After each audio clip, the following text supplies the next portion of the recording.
let me ask you something. How do you perceive me, Liz? How much time do you have? Well, I mean, technically all the time in the world. This is my job. What do you mean? How do I perceive you? Like, when I talk, what do you think? I mean, I feel like this is a loaded question.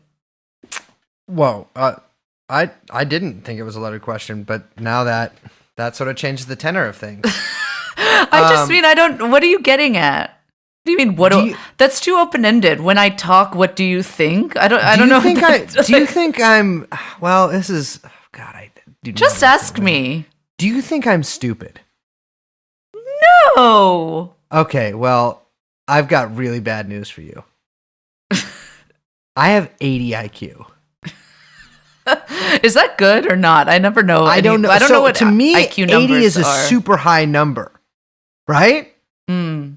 Like, if someone told you that 80 is something, you would say that's a lot. What is the scale? It's like incomprehensible. It's like Fahrenheit to Celsius. IQ should just be 0 to 100. Well, I was actually 100 is genius.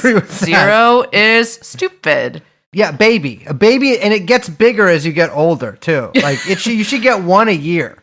Yeah. No, also, if you have an IQ when you're 25, and your IQ should be about 25. If you're really smart, it should be like 35, 45. Mm-hmm.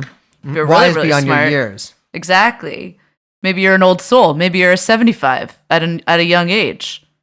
That makes sense to me. What is this, like 80 to 145? No one knows what that means. Who's 145?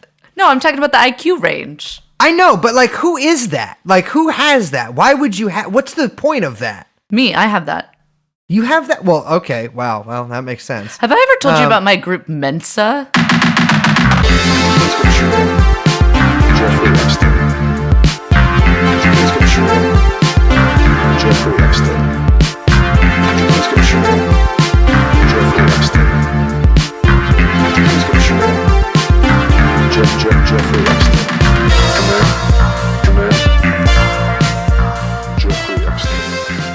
Liz, would you snitch on me?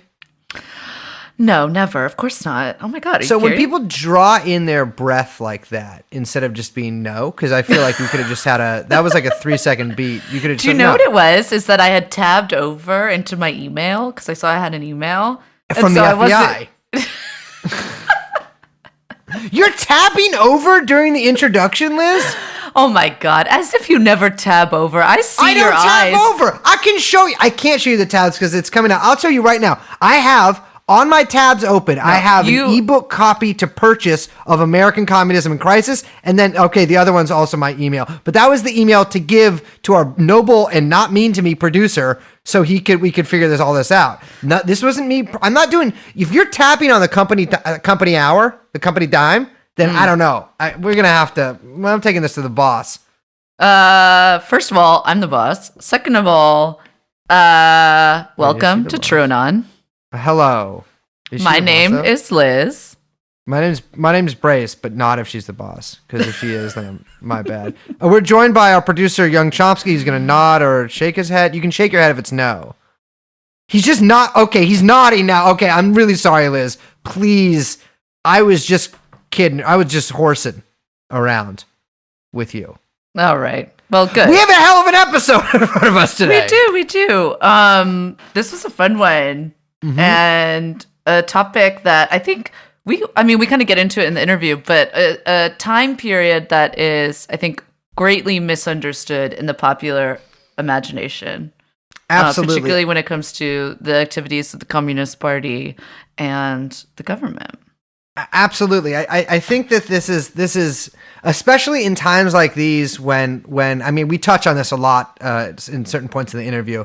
In times like these when there is this sort of this sense and this reality in some sense of heightened repression of people for whatever reason, it's really good to like not view this as like an aberration or something that's like, crazy that's happening for the first time or whatever, but to actually look at this through the lens of history, which a lot of people really do not like doing, which bothers me to no small extent. But yeah, we have with us a renowned scholar, which is always good to have. And you want to hit play, baby? Yeah, let's get into it. Root hog and I, friend root hog and I, gotta get to Boston, root hog and I. Psycho and Vanzetti die at sundown tonight, so I've gotta get to Boston, root hog and I. Train wheel can roll me, cushions can ride, ships on the... Well, we have with us here today, ladies and gentlemen, Aaron Leonard, an author and historian who's written a couple books in the past, Heavy Radicals, about Maoist repression. Unfortunately, not about Maoists doing the repression, about Maoists being repressed, and in the USA, and Threat of the First Magnitude, about informants. No, it is not a biography of yours truly. It is about informants who've gotten to the highest levels of organizations in the past, and he's out now with The Folk Singers and the Bureau, a book about, well, two of my greatest passions, folk music and the FBI. Aaron, how you doing? I'm doing well. Thanks for having me on. Yeah, thanks for coming. Yeah, very, very excited.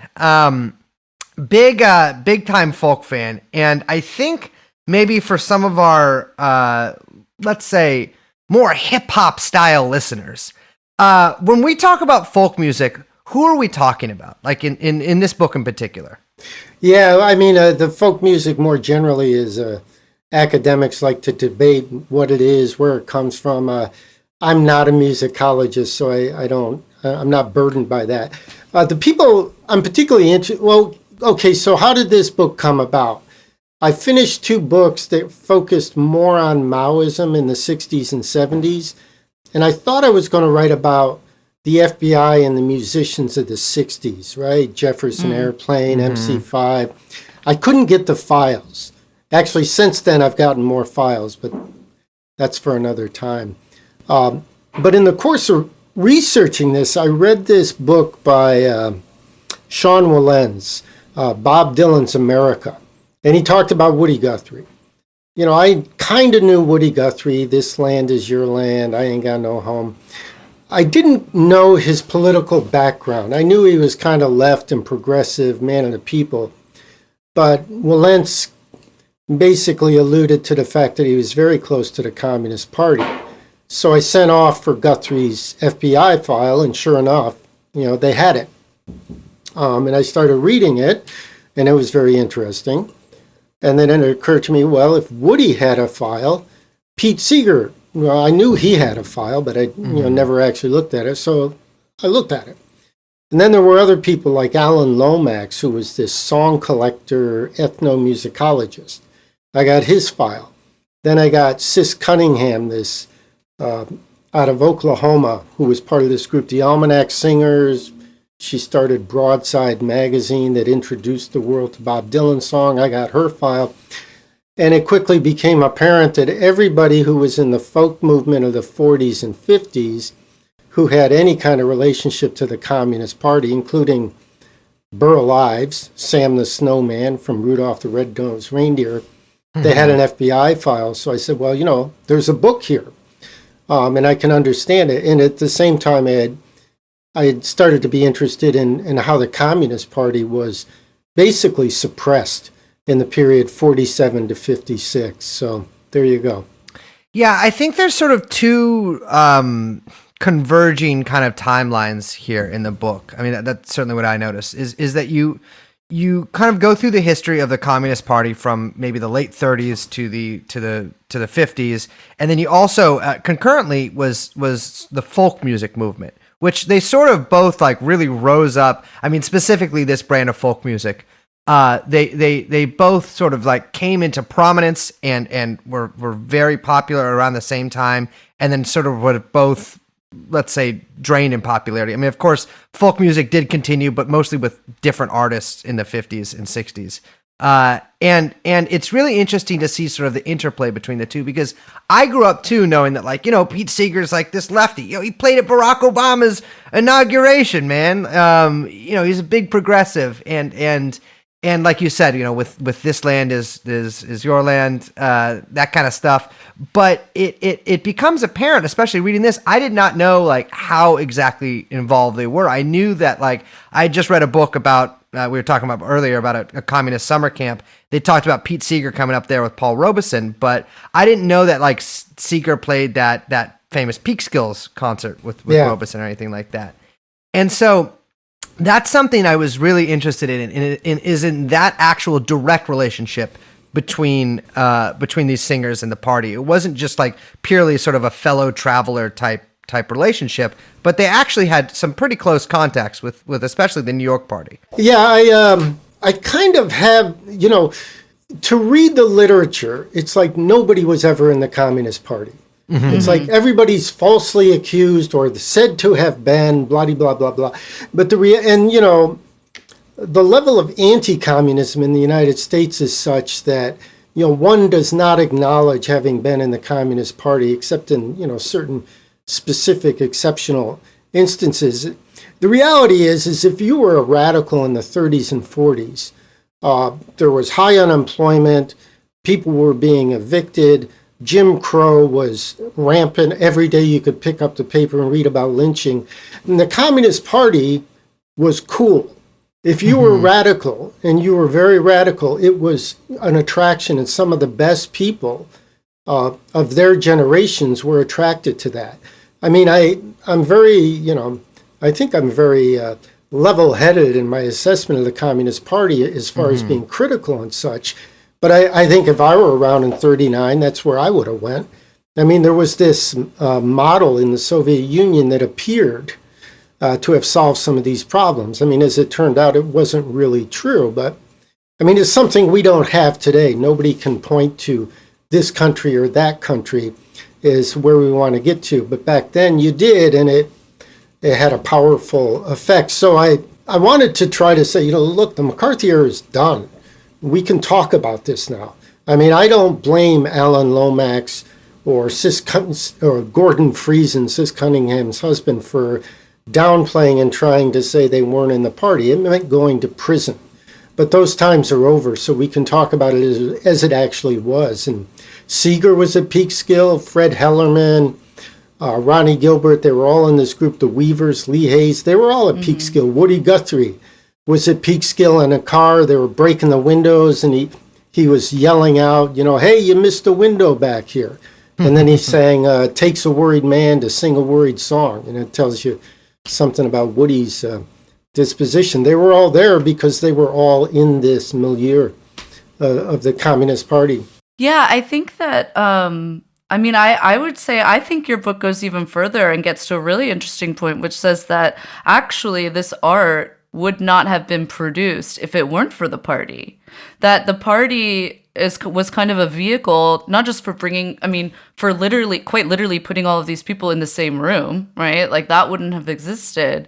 But also, I think the way you put it is that it gave the art a kind of breathing room that it wouldn't have had with all of these people isolated from each other, even outside of the politics that were driving them. And I think that's a really interesting point when we think about kind of the co-production of art and how it crosses over, between individuals. And it's something that, I don't know, I think isn't usually remarked on when we talk about kind of party structures and and the kind of, political or artistic product that they end up producing, that these kind of structures end up producing. Yeah, I hear what you're saying. It's an important point, and I'm not sure I have the totality of. But take the example. I think I have a kind of a provocative chapter opening where I say, imagine you're sitting in some cafe in the Village, in 1943, and you say, well, in 10 years. The number one hit is going to be Good Night, Irene. Irene, good night. Irene, good night. Good night, Irene, and good night, Which is brought forward by a former chain gang member in Louisiana named Huddy Ledbetter. Huddy Ledbetter is Leadbelly. Leadbelly is... he did Goodnight Irene, Rock Island Line, Midnight Special. Huddy Ledbetter is somebody George Harrison said, without Leadbelly, there would have been no Lonnie Donegan doing Rock Island Line. I got sheep, I got cows, I got horses, I got pigs, I got all livestock, I got all livestock, I got all livestock. and the man say, well, he say, you're all right then, boy, you don't have to pay me Without nothing, no Rock Island Line, there would be no Beatles, which is pretty intense. No Woody Guthrie, no Bob Dylan. Right. So there's continuity, but how does, Jim Crow America have, Jewish intellectuals, Harvard dropouts, and former chain gang members, and Josh White, who came out of a religious South Carolina. How do you get all those people in the same room, let alone making the same music? This society did not want that. And in many ways, it still resists, that kind of stuff. So there was this organization that could do that. And it's, it's troubling because the organization was so fraught. Right. Boy, if it was cool, if it didn't have all these crazy problems, but it's like it was able to take things further because of the cool part of it, Mm-hmm. Yeah. What in particular, do you think it was? I mean, you say it's cool, which I fully agree with. I mean, I think that if you were a happening person in the 1930s and you didn't belong to the Communist Party, you were probably locked in prison or in a mental institution. But which many of these people ended up being locked in one or the other anyway, so perhaps not the greatest point. But what do you think it was that sort of drove these people not only to the party but to create these things alongside the party? I mean, this felt and it's because it's not just in music. It was in art and it was in writing and all this stuff too. I mean, famously you had Hemingway and sort of that certainly not as connected to the party as the people mentioned in this book, but you had this sort of whole generation of writers who, if not members of the party, but most of them weren't, were very worked sort of closely alongside either its front organizations or especially in relation to Spain, sort of Red Aid organizations for Spain. What do you think it was that drove all of these different people and, really great, seminal American artists to work for these ideals and stuff? Because we still have pain and suffering and hunger and all this stuff, but there isn't this same sort of sense of social duty and onward progress. Yeah, it's. I think it goes back to what I said earlier. Is it seemed like there was a solution, and I guess that's part of the problem of living in the current world. I mean, I know for myself, I'm an old radical leftist who's kind of come to the point of not quite figuring out how one would create a better world. I know it's needed. I mean, the best I can come up with is, we all really need to push as far as we can toward whatever, and hopefully, we'll be able to look over the horizon and see what's needed. But I think they saw over the horizon. I think they were mistaken, but hey, that's life. I think Mao once said to W.E. Du Bois, there's this famous quote. He said, I've made so many mistakes. And Mao said, well, you never made this mistake of giving up, right? So I think that's where we are. We can't give up, but what the answer are elusive. And then the other thing is, because as you were speaking, you were making me think, artists are different. I mean, I didn't used to think this. I had this whole Marxist thing about, we're all blah, blah, blah. We can fundamentally be the same. Paintbrush workers. Yeah, artists look at the world different. I have an artist friend. I'll be walking along and I'll be 2 blocks ahead and they'll be staring at a flower, because they're seeing something I don't see. And at their best, they see into the future.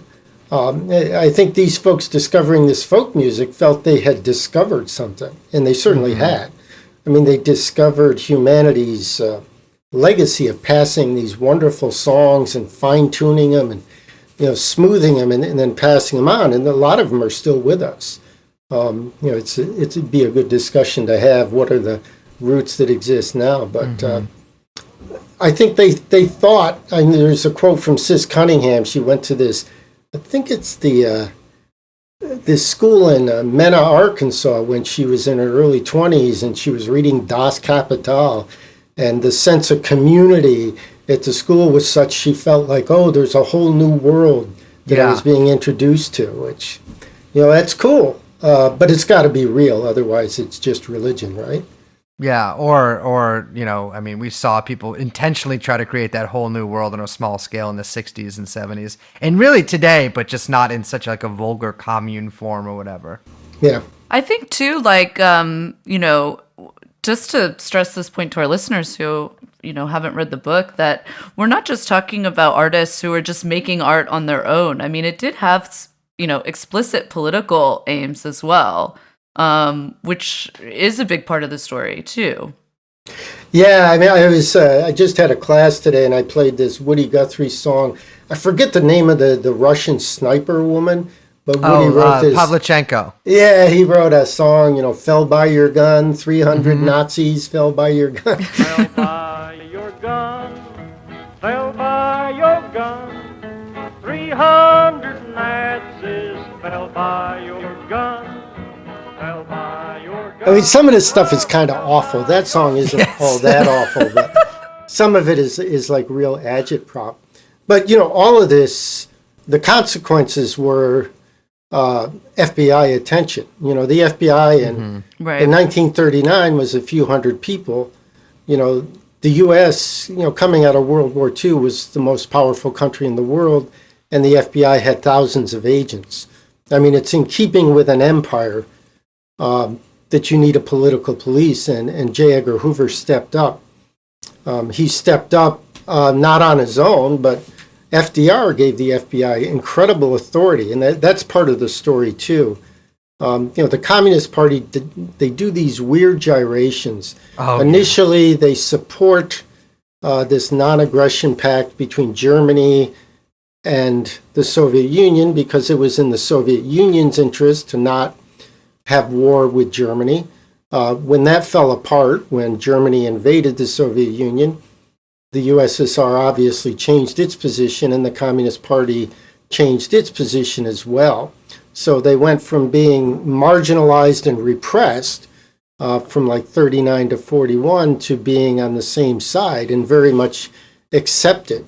So the folk singer, I mean, there was this group, the Almanac Singers, in 1941 who did a lot of anti-war music in keeping with the party's line. And there's an article in The Atlantic saying, songs like these ought to be subject to the Selective Service Act. These people ought to be in prison, in other words, for saying, conscription, mandatory conscription is bad and stuff. So the repression goes, there's a dialectic between the repression and the music. To the degree the music is stepping out and challenging the status quo. And that's actually still true. Go ahead and write a certain kind of song. See how far you get. Well, you mentioned the Dixie Chicks in the book as well. And I think that's a perfect example. I mean, look what happened to them. Yeah, exactly. The Dixie Chicks had the audacity to question the Second Iraq War. And they were taken off the radio, all of country radio. And they never recovered fully. I mean, they still have a career because there's a huge audience for them, but a huge swath of the public square was taken away from them. And then I give the example more recently of Beyonce, having the audacity to conjure up the image of the Black Panthers at the Super Bowl. She's just, mercilessly attacked on Fox News and the right-wing media for that. If you push against the limits, there's going to be consequences, and it's always been true. The best music generally, isn't embraced. It's resisted, if anything, which means, I guess it means you got to kind of support your local artist, right? I mean, they can't do it all by themselves, can they? Well, you must not have heard much of the artists around San Francisco these days, brother. I'm just kidding. Now, there's some all right rock and rollers here. You talk about, you mentioned there the sort of flip-flopping of the party on the issue of the war. And with that, the sort of singers that went with it. And I always think it's so fascinating whenever I read accounts of the Communist Party, United States in the 30s going into the 1940s, how all of these people really just joined the hell out of the U.S. government in their war effort. I mean, we got a bunch of these folky guys getting into the Office of War Information, I believe it was. Seeger joins the Merchant Marines, which as a technically licensed Merchant Marine myself, felt very edifying to read. Or not Seeger, excuse me, Guthrie. And we had Seeger, I believe, joining the Army. I can't remember. Exactly he was a private in the Army.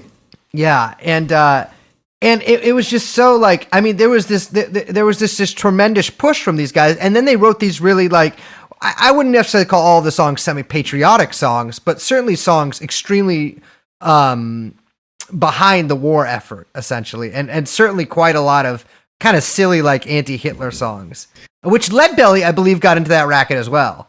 I'm not familiar with what Leadbelly did on that, but I know that the Communist Party was, I think they literally said, we're all in for national unity, including, they did this pretty despicable thing where these Trotskyists were put on trial for the Smith Act.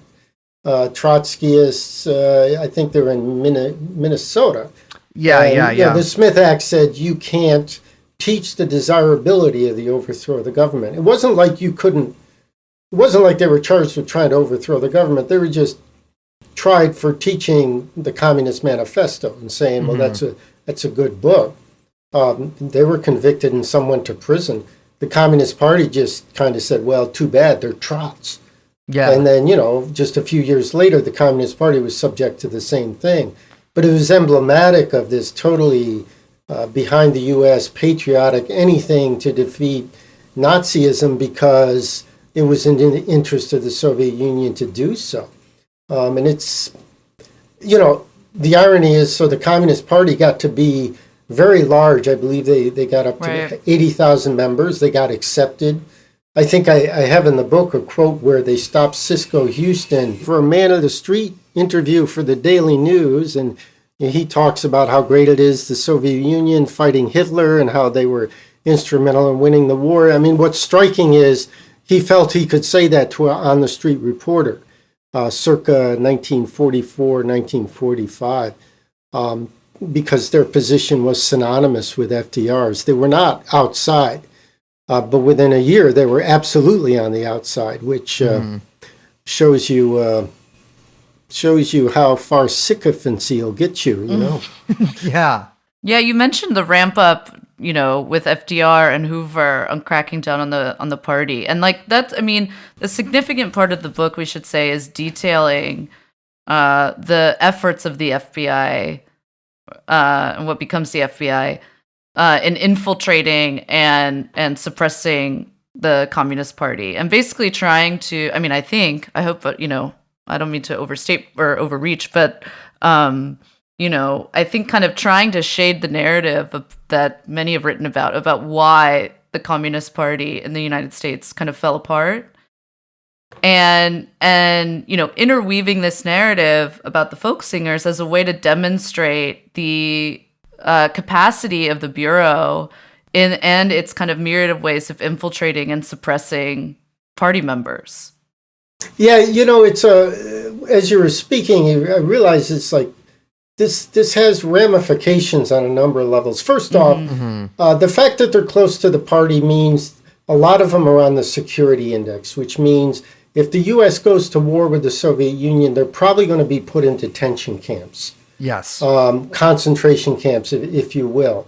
If you're on this list, the FBI is making sure they know where you live every 6 months. So there's this ongoing surveillance. People talk about FBI surveillance, but they don't quite understand why it's happening. I mean, the FBI is either approaching you or your neighbors to find out where you live, or they're trying to flip you. They're trying to feel out if you'll talk to them and maybe work as an asset for them. Or, if you're really a high-profile target, they will be tapping your phone and putting a video camera, in your bedroom or whatever. But there's actually a methodology. It's not just this free, vague, constant surveillance. But the thing with communism is coming out of World War II is, think about the United States. It's like it's won World War II. It's the most powerful country in the world. It represents Western capitalism. But then the Soviet Union's also won World War II. They lost 20 million people. The United States lost 400,000. And then in 1949, Mao leads people in revolution in China, and suddenly 1/3 of the world is under some kind of communism. And this is where defeating communism becomes a high priority. I mean, it's one thing to attack it in 1940 when it's got this anti-war position. It's another thing to attack it in 1947, where it's actually an existential threat. Is Italy going to be communist? Is France going to be communist? Is Greece going to be a communist? All this is kind of forgotten now by many who look back at what the FBI was doing and think, well, it was just Hoover being paranoid. Well, he was actually carrying out the dictates of a larger political apparatus that wanted to keep its power. And that's where it got real heavy. I mean, the folk singers, by and large, didn't go to prison, but they were constrained on how they could work. But they always had this thing over them that they didn't even know about. A turn in a headline would have meant, being rounded up and put away. And then, of course, with the party leaders themselves, they actually were put away. But then, that list, that security index, stretches into the 60s. And not only on the Communist Party, but people like James Foreman, Kwame Ture, Stokely Carmichael, all these folks. I mean, the FBI is learning year in and year out, and including they get informants in place, through the 50s that are operating in the 60s. So that was part of my interest, too, because I focused a lot on the 60s. I discovered some of these informants, this guy Morris Childs in the Communist Party, but then I see his legacy goes back to like 1952. So it's kind of putting this big puzzle together. Yeah, I mean, it's a good detective story, but it's also more than that, isn't it? Yeah, absolutely. And I think too, like you said something just now about, people don't really have a real conception of how, let's say, robust the FBI programs were. And I mean, in the book, the amount of information the FBI had on even just the internal dynamics of the party and like basically where possible choke points were or what like possible arguments they could exploit or just monitoring so many internal debates is really I mean I don't want to say impressive, but it is almost, it certainly made an impression on me. It gives you pause. If I can jump in, it's because there's this example. So the Communist Party in their they launched this white chauvinism campaign around 1949. Yeah. And the famous white chauvinism campaign. Yeah, they're trying to root out racism in the party, which, probably, right? There was probably, I mean, look, I'm sure people had some raw, ignorant thinking back then, and there was probably some of that in the party, but I don't think the party was like the big site and home of white chauvinism in U.S. society. Thank you very much. Go to fucking Mississippi, excuse me, But they try to root it out, so they have this internal purge, and hundreds of people are kicked out. Some of the offenses are for serving a black comrade a cup of coffee with a chipped cup. It was perceived racism and stuff. I mean, there's a whole thing for me to get into this about some of the people they alienated, but for the sake of this example, in 1962, the FBI, basically drawing on the old white chauvinism campaign, circulated surreptitiously documents to the California Party accusing certain comrades of white chauvinism, and they actually lost an entire branch in Compton as a result. I mean, the FBI did this as part of its counterintelligence operation. So they're monitoring the internal politics, and they're using it against people, which it just says to me, you better have your internal house in order and not be doing a bunch of stuff that, you probably don't need to be doing that way. There's other ways of addressing these things, Aaron, I first read about the white chauvinism campaign, like, I think I've heard about it before, but like really read about it about 5 years ago in that book, The Romance of American Communism, which also details an instance where someone served watermelon to a dinner party, and that was taken as like a sort of a racial slight, which gotta say that's a very that takes a lot of setting up for that. I feel like you could have just been racist regularly. I don't know, but your description here, I mean, when I read that, I was like, wow, that is absurd. But in the intervening years since I read that, in the past 5 years, it just struck me how many of these tactics are just like, it's repeated again and again and again. I mean, even in one part of your book, you talk about a woman in New York in this mixed race, like folk, these people who are getting ready to put on this concert. One of them is like, well, I don't think the Weavers should play because they're essentially he accuses them of doing cultural appropriation of black music. And this is, to put it in perspective, this is when the party is basically nearing the height of repression towards it. And it strikes me as sort of like very similar to a lot of the sort of squabbles you see today, where things are very bad, but people sort of just focus on this, like, I mean, these people aren't even Maoists, for God's sake. They're like, democratic socialists or whatever, but they focus on this like internal rectification. It's this like spiritual purification where like, well, if I am able to like sort of root out all of my, nasty, instincts and thoughts or whatever like that, then I'll be able to be this sort of perfect political figure, or at least I'll be happy. Yeah, I mean, I guess the metaphor is war. I mean, you don't want your army going into battle with one platoon fighting the other. I mean, that's essentially what these purges are like. But there's this, I quote Pettis Perry, who was an African-American comrade in the Communist Party, and he gives this blustery 1950 speech. I mean, if you ever read Stalin has simple sentences with absolute declarations, and Perry says, well, some comrades think now is not the time to fight white chauvinism. We need everybody we can get. And then Paris answers his question saying, well, yes, we do need everyone we can get, but we don't need white chauvinism. We need Marxism. 6 months later, he's in prison, for violating the Smith Act. Now is not the time. Do you need to address white chauvinism? Should you tolerate it? I mean, I would argue no. You shouldn't tolerate, but you should find the ways to help people who are just being ignorant through it, and people who are hostile. Well, you probably don't want to be hanging with those folks, but you don't have to. Pretty easy to exploit as snitches and spies anyway. Yeah. I mean, there's this guy, Harvey Matusow. He's this young guy. That's how you pronounce it?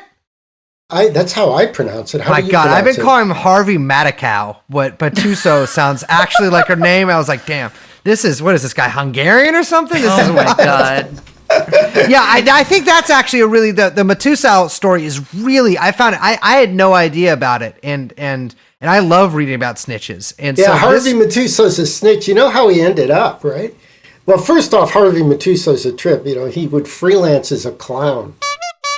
So there's a red flag for you right there. I mean, Liz, do not listen to him. Liz used to do that. Liz used to do that. Do not listen to him, Liz. Do not he only listen means for to guys. Clowns, and he ended up later in life converting to Mormonism. Now that's the real red flag. But so Matusow gets out of the army. He starts working with the party, hangs around people's songs. He's instrumental in literature distribution. He wins a contest selling the most daily worker subscriptions, and he wins an all-expense-paid trip to Puerto Rico, right? So the Communist Party has these gimmicks, but... I mean, I'll be honest, I wish parties today still had those. I had to just go to the convention. So, he's an up-and-comer, and he's got a certain position of respect. But it seems like the subscriptions probably is bullshit. He might have paid for them himself. But what happens is he's dating a woman in Harlem who works for the Amsterdam News, African-American woman, and he is caught up in the white chauvinism campaign because he has a day job of being a bill collector. So it said, look, you are oppressing black and Puerto Rican people by collecting bills. I mean, it's not a good job to have, and I don't recommend anybody get it, but this was what was used against Matusow, and it totally alienates him, to the point where he approaches the FBI to become an informant, which he does for a year. And then he's kicked out of the party because they become suspicious of him. And he goes on to testify in front of Congress, where he names Woody Guthrie, Pete Seeger, Lee Hayes, Ronnie Gilbert, Fred Hellerman, Brownie McGee, everybody associated with the folk singers. And the minute your name goes on record in HUAC, they're taking notes and following up. If they don't have a file, it's going to be open, and they're going to pursue you. And once a file is open, it's very, very rare for that file to close. Well, it certainly never disappears, which is why I have a book. Files still exist. But so that's what Matusow does. He ends up, because he's a very peculiar character, he ends up having a moment of clarity. He regrets what he does. He writes a book, basically taking it all back. But, look, some things in life you can't undo. Matusow's legacy is he made life hell for... Pete Seeger spent almost 10 years facing prison because of Harvey Matusow. So I did find it interesting. Don't do those kind of things. It's not good. No matter how mad you are, I think snitching is sort of like it's one of the lowest things you can do. And I've done a lot of low things, but that is, Christ, especially on people that they sent you to Puerto Rico, for God's sake. Someone sends me to Puerto Rico, I'm in the party for life. I'll tell you that. Well, the thing with Matusow snitching, just for me to be very specific, these people weren't doing anything wrong. They were living their lives and they were politically associated. So for him to get up there and essentially brand them as some kind of criminals, that's actually the thing he shouldn't have done. So You gotta go down and join the union. You got to join by yourself. Ain't nobody here can join it for you. You gotta go down and join the union by yourself. Sisters gotta go down and join the union.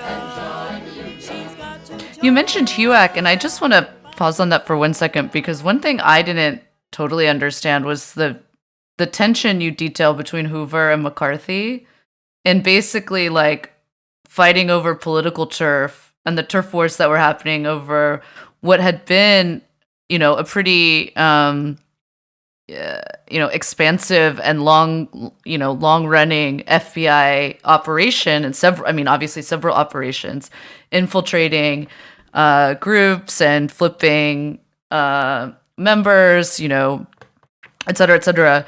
And with McCarthy just kind of like busting through the door with all his fake lists, kind of like throwing all of that into chaos, it seems. Mm-hmm. Yeah, the short answer is politicians are the worst, aren't they? Yeah, totally. Yeah.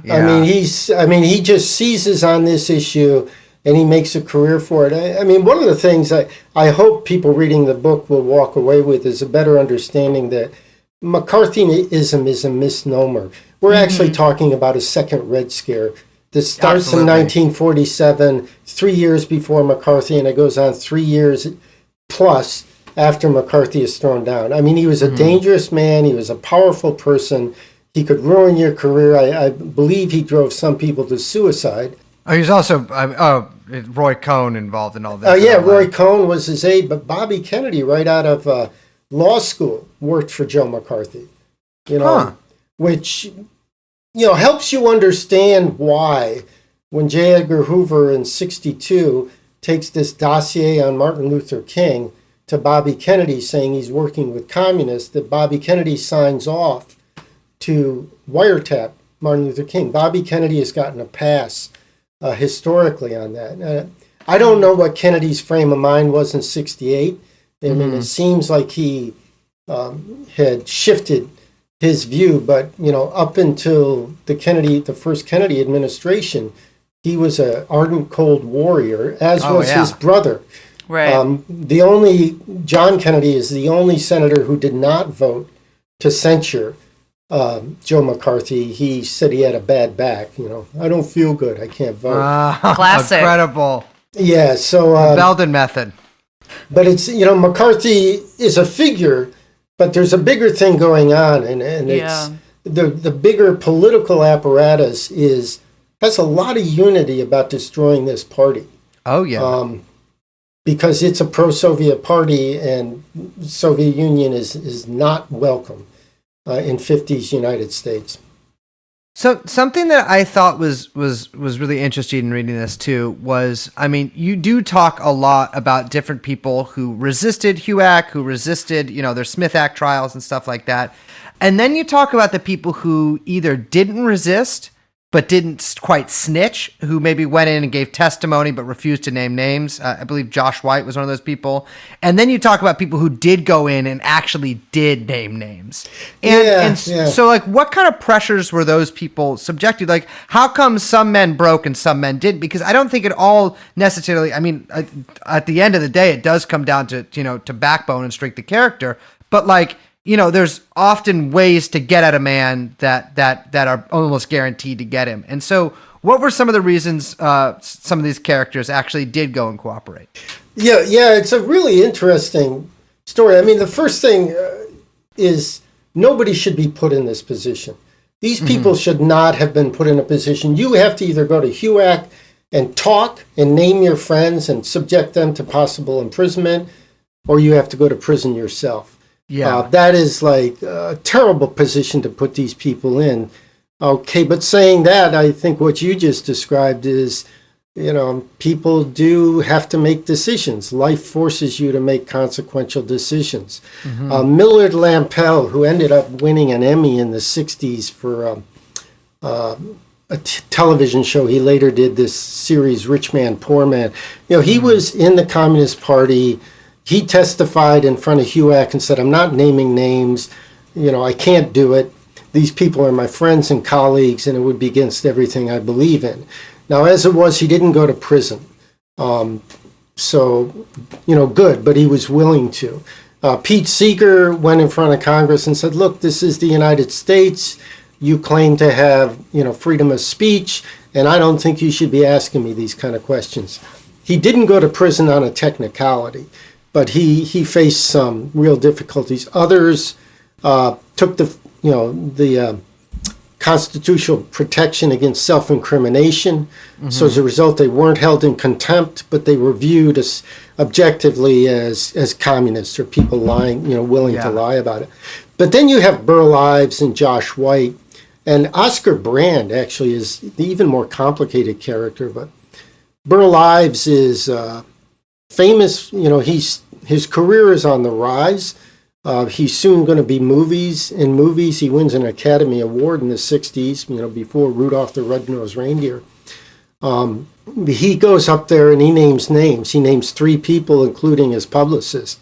And of course, then his own publicist. Yeah, I believe it's, I have the names in the book. I want to look back and get that particular detail straight, but these are people close to him. Yeah. And he does a funny kind of equivocation. He said, I went to a few meetings, but I don't like communism anymore. I mean, the few meetings is actually 6 or 7, and you actually had to have a card to get in. It was Communist Political Association, probably an open meeting for musicians. But he had been around that orbit before then. But as a result of him basically going and denouncing communism publicly, his career went forward. Josh White, he is African-American out of South Carolina. He's a great singer and had a very good career. Played at Cafe Society and was probably going to be even bigger. He gets called in. They don't make him name names. And it's probably a peculiarity of the way Congress was dealing with African Americans. If you read the testimony, some of it's really sickening how paternal it is. But I think in some of the stuff you included that, I think they call him boy a few times and stuff like that. Well, what do the Negro boys think about what Paul Robeson say? Yeah. These are men, some men who'd served in World War II. He goes in there. They don't ask him to name names. He says, the communists, they use me as a sucker. I don't want to have anything to do with them, but I'm still for black rights. So he tries to, offset one for the other, and I make the point that Congress doesn't care about what he thinks about, the freedom and equality of black people. They just wanted him to prostrate himself. But his career is still kind of upended. And then I found this thing in his file that was really peculiar. After he testifies, he's still going to the FBI, trying to get off of their radar. He's talking to them, and he's basically, as near as I can tell, he's just telling stories, making it sound like something other than it is. But there's this thing in his file, this report, saying that two NYP detectives had searched the house of a woman who'd committed suicide, and they'd found Josh White's name in it. And they were blackmailing Josh White, who was making thousands of dollars, in clubs in Las Vegas. And they were extorting him. I don't know a lot of the other details of this story, but it sounds like he's being blackmailed, which said to me, maybe he was being blackmailed before when he went there. I mean, I don't have proof of that, but I do have proof that, Josh White had this notion of blackmail in mind, which says something, and, I say some things about Burl Ives, which I won't go into here, but there's more operating behind the scenes than just narrow careerism. They're morally compromised, but a lot of pressure is coming down on them. And then Oscar Brand is a radio figure. He was on the radio in New York for 60 years. He had a folk show. Everybody in the world was on it. And, if you read Oscar Brand's New York Times obituary, it says he was never called in front of HUAC. And I actually discovered that's not true. He was called, and he recalls himself in his 1962 biography that he talked to somebody, that he kind of dodged a bullet. But he also, in the NYU Tamiment Library, there's the files of this former, this Red Channels, this booklet of people who shouldn't be allowed to perform on radio and in film. And they've got the background files, and they've got Oscar Brand writing to them saying, get me off this list. I hate communism. So he negotiated. So, Oscar Brand is like, fortunately, he didn't have to publicly go and name names. But, his story is a little more complicated than he characterized it as being blacklisted by the left and the right. But he stayed on the radio forever. And sure, that's good. I'm glad he stayed on the radio. But I don't think it's quite the way he said it played out.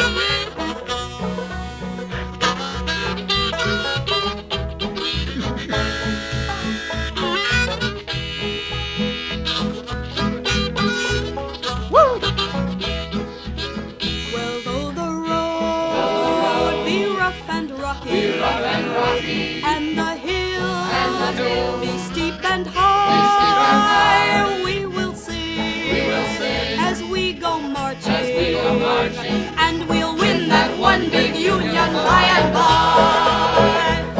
Go down and join the union. You've got to join. Well, I think just in a more generalized sense, like I really think that it's important that people today get an idea of just all the various techniques that the government and the FBI gets a lot of attention, of course. I mean, the book's called The Folk Seekers in the Bureau, but you make very clear that this was all levels of government coming down on the party and on, let's say, progressive-minded people.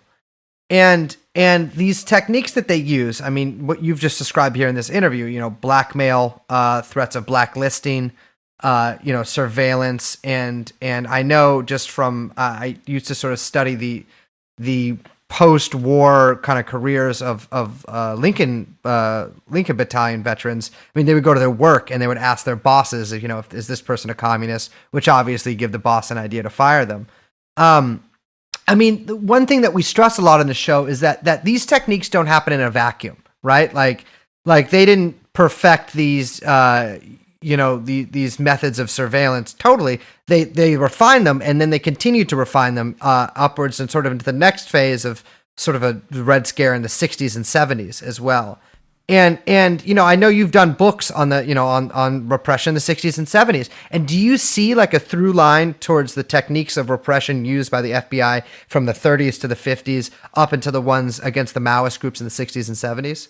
Oh, for sure. I mean, it's kind of the principle of evolution, right? Favorable characteristics tend to get passed along.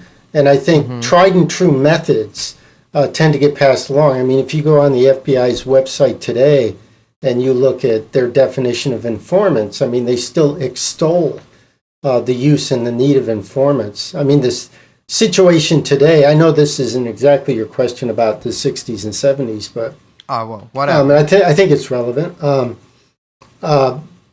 The landscape today is different. I mean, technology has qualitatively transform certain aspects. I mean, certain things can be done technologically that used to involve what they call human intelligence. So I think it would be, naive in the extreme to think, well, this is how they did it then, this is how they're doing it now. I mean, there's just an abundance of stuff at the fingertips that, I mean, if I were out there politically active and street demonstrations not something I do so much, I would really want to be mindful of making myself vulnerable in ways. But the other thing is tried and true methods do hold. And informants, knowing where people live, compromising people, all those things work. And it's kind of, actually, it was funny. It was a backhanded compliment, and also gave me pause that the Naval War College has my second book posted, in their library. So I guess they feel people should read that book. So that says to me that, and I read James Comey's book, right? And I was actually struck by the brave man. Yeah, well, I was struck by the fact that Comey actually doesn't understand the agency he headed. I mean, he has these really trite characterizations of Hoover's FBI, which, whoever's saying Hoover's FBI, I tend to think they're probably not looking at the FBI that Hoover led. I mean, he was good at his job, but he was actually part of an organization. I mean, sure, there was a certain cult to the individual and stuff, but the people around him were very loyal and they were very sophisticated. And yeah, a lot of this stuff did get put into the 60s and 70s, and it had a very detrimental effect. And I think a lot of these things are going to be challenges for people striving for social justice today. I don't take a side on these things, but I really don't want people to be victimized who don't deserve to be victimized from these things. Well, I think like a good coda to this is talking about, as you mentioned in the book, there have been lots of books written and lots of studies done internally, externally, on why the Communist Party, the United States, which, as you rightly point out, I mean, what it had after the war, I mean, it had like 100,000 members. I mean, it was quite large and was headed towards being quite large, but it pretty much just fell apart through the ensuing decades. And, a lot of the popular narrative around that, not incorrectly, is about a lot of the internal politics and dynamics, as well as kind of what happens to the party after, Khrushchev's famous speech denouncing Stalinism and moving the Soviet Union in a different direction, and the split that causes in the CPUSA. But, I think the important intervention of your work is really documenting all the ways in which the Bureau shaped a lot of these internal things and exploited them, as we were saying.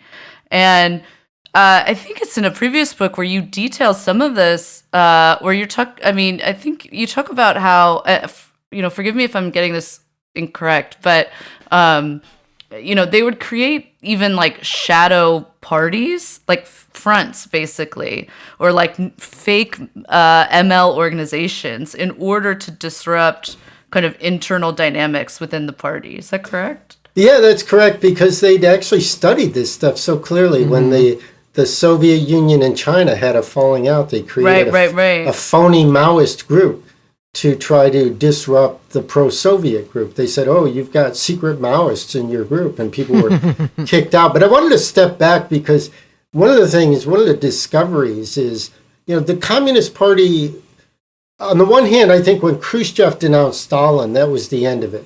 Right. People had hung on, and they justified everything, but then suddenly you had Khrushchev admitting, look, a lot of people were killed who shouldn't have been killed. A lot of people were put in prison who shouldn't have been put in prison. There was a purge of the military at the cusp of World War II, and that shouldn't have happened. I mean, and this was just basically saying, ripping the veil off the Wizard of Oz, and it disenchanted, split the party to smithereens.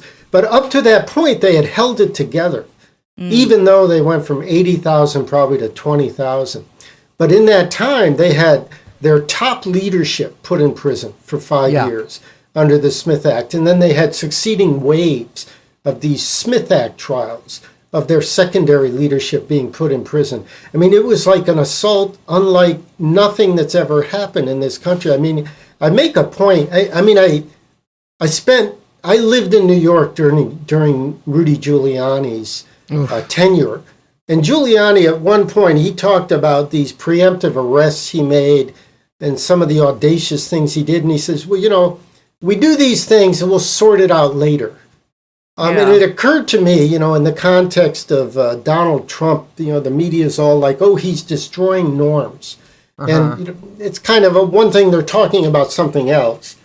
But on another level, it occurred to me that the norms in U.S. society, the Bill of Rights, freedom of speech, freedom of assembly, all these, you know, sacred rights are norms that routinely get upended and put aside to the point where the norms get put aside. So we live under this illusion of a certain level of freedom. And I think what you saw with the Communist Party, which is not, you know, organizing for armed insurrection, it's organizing to be basically like a Euro-communist party in the 50s. Proto-Euro-communist. Yeah, exactly, because it's not Europe, right? Yeah. Well, and they'd follow the line, of course, of Fosterite deviationism that long, and then, of course, that led them to where they were, exactly. even if they rejected it. But they weren't out to overthrow the government. They weren't revolutionary, but yet they were totally brought to heel. I mean, they were made illegal technically, but it didn't really hold because it contradicted an earlier law. But they were de facto illegal. They could operate somewhat publicly, and they sent a huge swath of their organization underground. But all of this was done without, I think we were talking about this earlier, fascism was never declared. It was never Hitlerite fascism, which is the specter that they raised up. But it was repression. And, you know, I make the point, it's repression in a country that's very wealthy and doesn't need to systematically execute people on the street in order to maintain political control. Some countries do need to do that. Dominican Republic under Trujillo, for example. Maybe the United States will descend down to that at some point, you know, and there is certainly political violence, but they didn't need to operate quite on that level. But repression is repression in terms of what it's attempting to accomplish, which is to protect the status quo and you know, minimize, weaken, or neutralize anything that would attempt to thwart that. Yeah, I want to pinpoint something you just said about, you know, it never being like Hitlerized, or it never being, you know, fascism never coming to America. And I think what you said about how norms, you know, these kind of norms that we cling to, is that the thing is, you know, and that you point out is that all of these norms as we know them now are historically contingent, right? And have been shaped and changed. And yet we don't look at them in that way, right? We don't have this sort of like kind of more robust or larger scale understanding of them and how they've shifted. And so we just see this kind of like one static point in the present of what that norm is, right? And it being violated. But the thing that gets me, and you point out, I think you point this out very well in the book, is that, you know, whatever it was, that members in the party were always concerned with this kind of like outside, you know, I don't mean to be glib, but the specter of like fascism coming, right?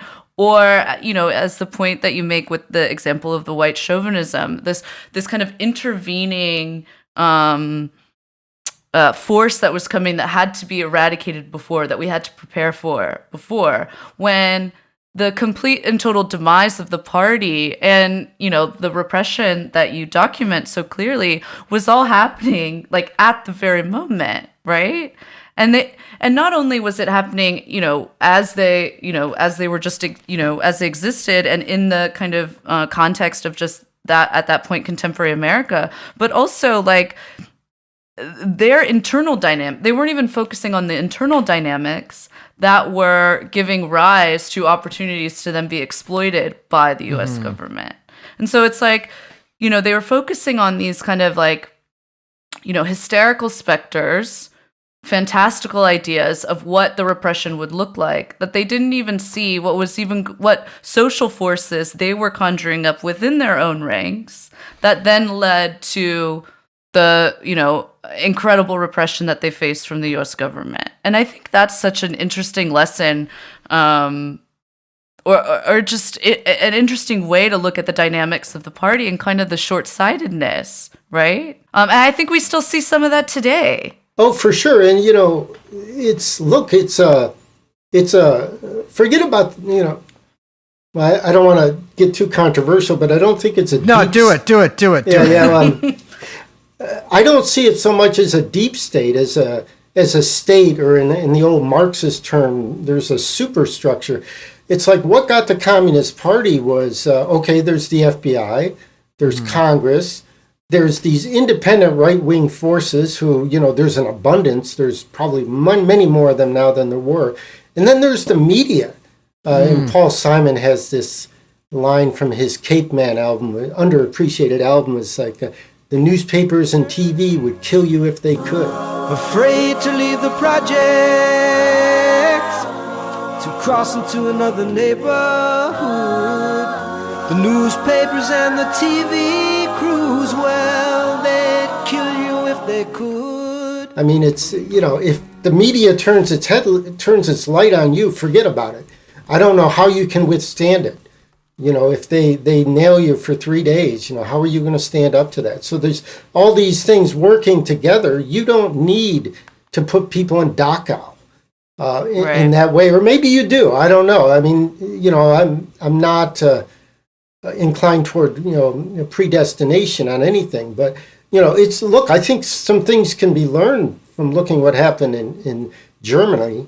Probably the biggest lesson in Germany was the failure of the Social Democrats and Communists to be able to stand against Hitler. It's not just Hitler's wrath and willingness to use violence, but so it's a political question, right? But the repression in the United States is very extreme.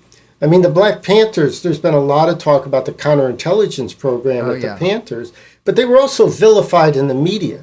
They wanted to break unity with the group. Part of the program of COINTELPRO was to make sure intellectuals don't support you, to make sure people in the churches, think you are a pariah.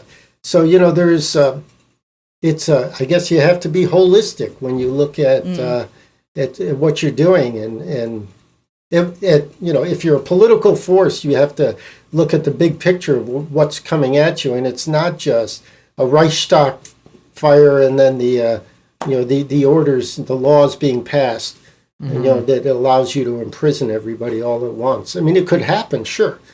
The one point I wanted to make too is like if you're a Muslim from how many countries now, you can't come to the United States.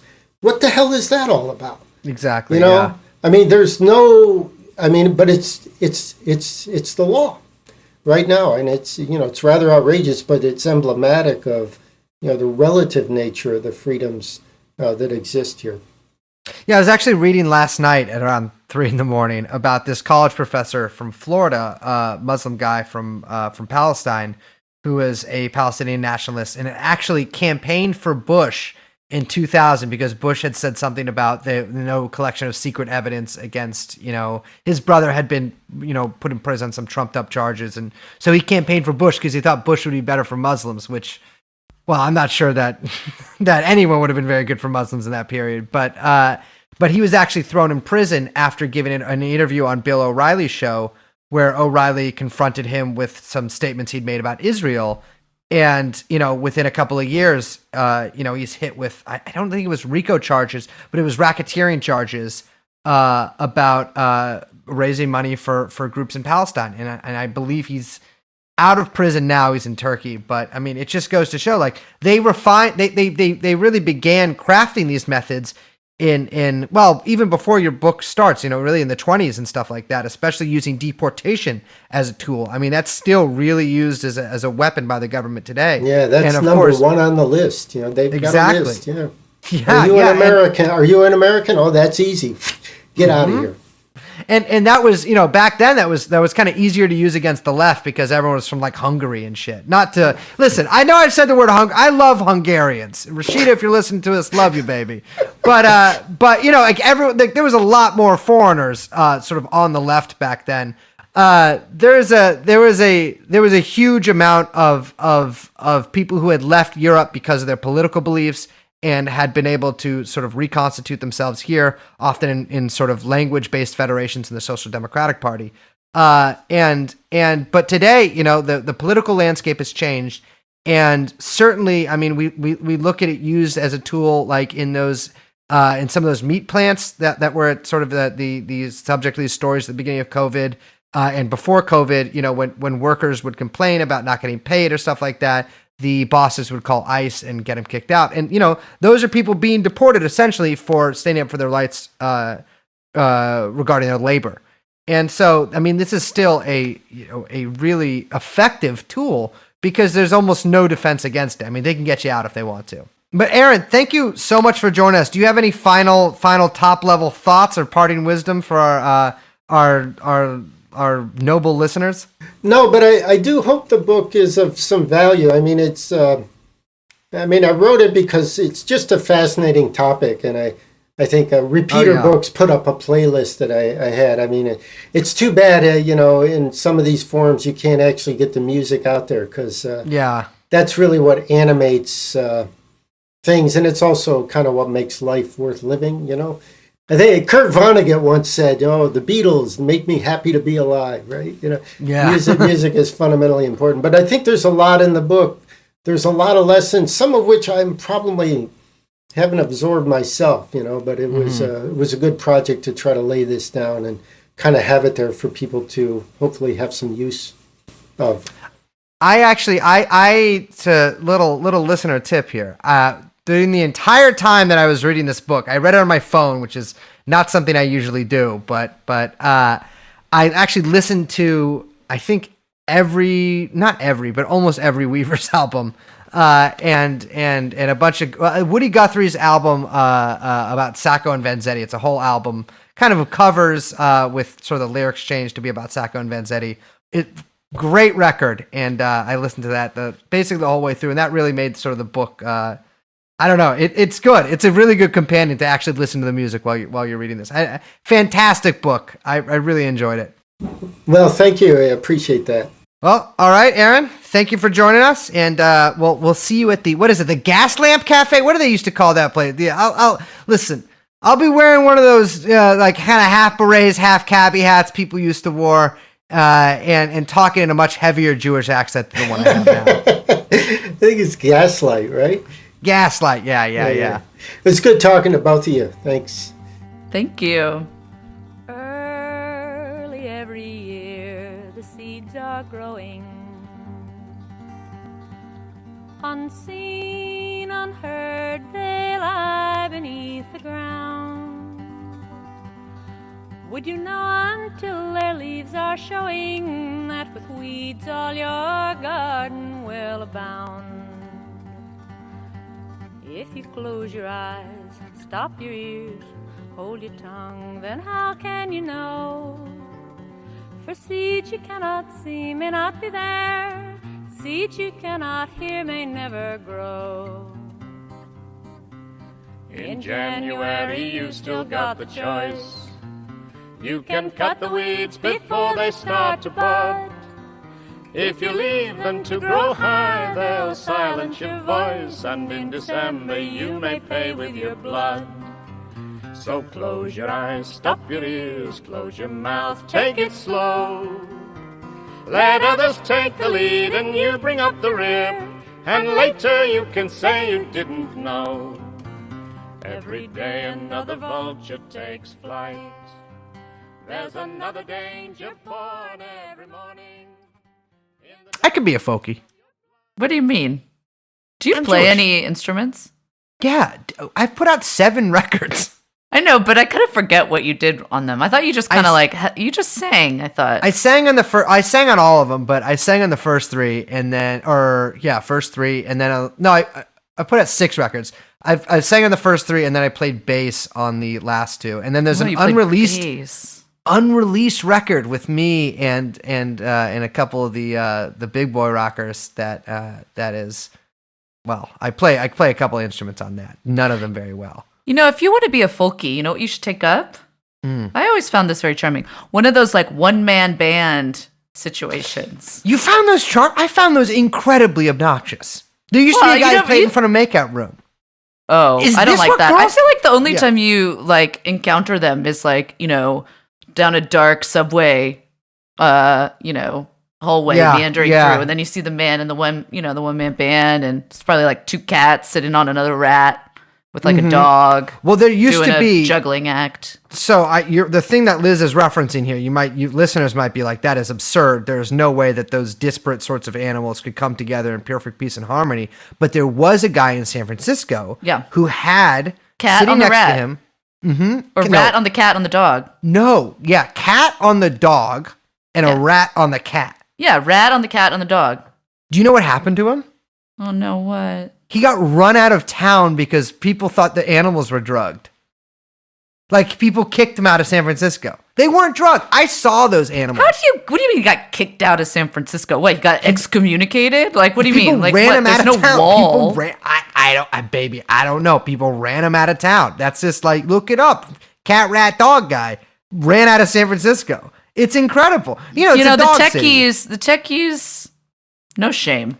No shame. Absolutely First, no they shame. came for cat, cat, dog guy, and I said nothing. Yeah. And then, well, I actually did. I actually raised a pretty big stink over there. Well, someone has to speak. Cat, rat, dog is the language of the unheard. There we go. Said by Angela Davis. All right. Well, let's wrap this up like a nice little Christmas. But you know what's funny? Not to give a little spoiler alert, but this is TrueAnon Music Week. Is it? Yeah. Oh, yes. I just realized. Okay. That's right. We are interviewing Kanye motherfucking West on Friday. Yeah, presidential he's not really a presidential candidate. He forgot. I don't think he forgot. I think he just never did it. 100% he forgot. Like, he was get actually on the ballot anywhere? in like a couple places, I think. But If like Kanye is in the ballot on your state, you have a moral duty to vote for Kanye West. 100%, this podcast with no equivocation endorses Kanye West. 100%. I mean, it's without a doubt. You see him. That was a pretty weak stream, but did you see him piss on the Oscar or Grammy, whatever the music award is? I don't look at that kind of thing because I'm not a pervert. Well, it didn't. Okay. Well, we'll talk about this after because I'll just show it to you after. I shouldn't have. I guess you probably won't look at it now. But anyways, I personally will be writing Kanye West in. Yeah, absolutely. Well, let us end this, and so I can go off and work on my beats some more. Oh, great. All right. Well, I'm Liz. What if I became a beats guy? Like, what if I was a guy like, Liz, wait, can you come over? I gotta show you my beats. You never know guys like, I knew beats guys. No. Yeah, I'd see someone here knows a beats guy. Anyways, I'm Brace, the beats guy, and we are joined by other beats guy, Hyung Chomsky, and this is the podcast, I always fuck this up, TrueAnon. Yeah, I'm not a beats guy. TrueAnon. Oh my God, shut up. Okay. We'll see you next time. Bye-bye. Beats guy. That's for sure.